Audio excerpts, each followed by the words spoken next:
So next we have is seventh very important salient feature of Indian Constitution, and that is integrated and independent judiciary. So the Indian Constitution establishes a judicial system that is integrated as well as independent.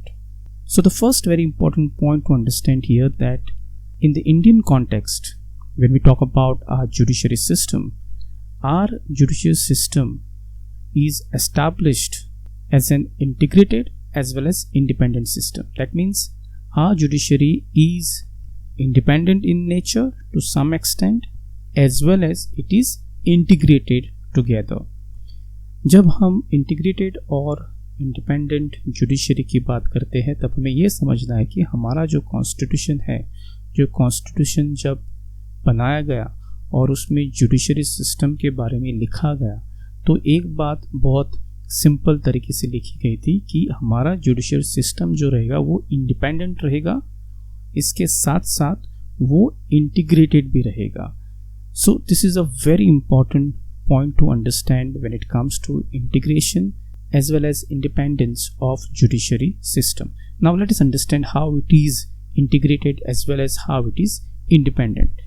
So the Supreme Court stands at the top of the integrated judiciary system in the country. So we have a Supreme Court which is at the top level.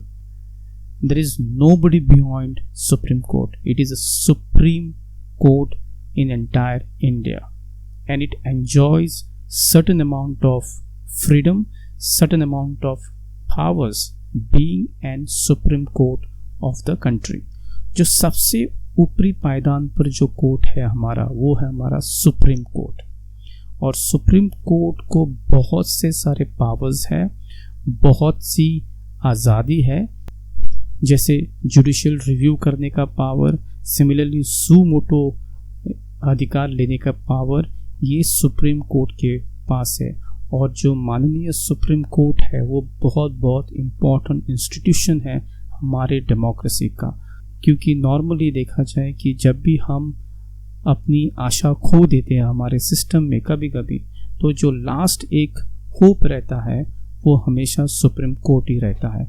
इसीलिए supreme court जो है इस integrated system में सबसे ऊपर पायदान पे उसको रखा गया है.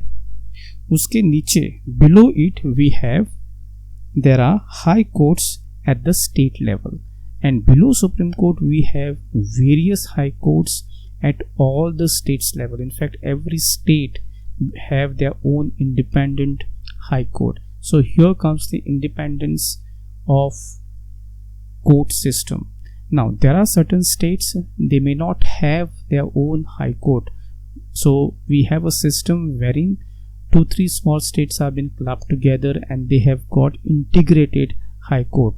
Example, in Goa we don't have our own independent high court, but we have a Bombay bench high court because Goa is a very small state. So similarly बाकी भी स्टेटों में आपको देखने को मिलेगा कि जहाँ पर भी छोटी स्टेट्स हैं उनको एक मिलाकर, उनको एक साथ रखकर एक हाई कोर्ट बनाया जा सकता है. सिमिलरली जो बड़े बड़े स्टेट्स हैं उनको अपने अपने हाई कोर्ट उनके पास है, और ये जो हाई कोर्ट है वो सुप्रीम कोर्ट के नीचे आते हैं.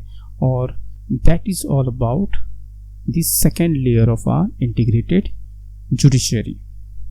And moving forward, under the high court there is an hierarchy of subordinate courts that is basically at district courts and the lower courts, and below these high courts we have other various subordinate courts which are spread across the country, which are dealing with various issues at that level. So this is the level, or this is the steps, or I would say this is the integrated feature of our judiciary system. So let me repeat again, that on top we have Supreme Court, below that we have High Court, and below High Court or under High Court we have various subordinate और district level court system. So ये हमारी integrated और independent judiciary system है हमारे constitution में, इसके बारे में भी लिखा हुआ है. और इसीलिए ये जो पॉइंट है ये बहुत बहुत इम्पोर्टेंट salient फीचर है हमारे कॉन्स्टिट्यूशन का. So this is all about the 7th very important point, that is integrated and independent judiciary.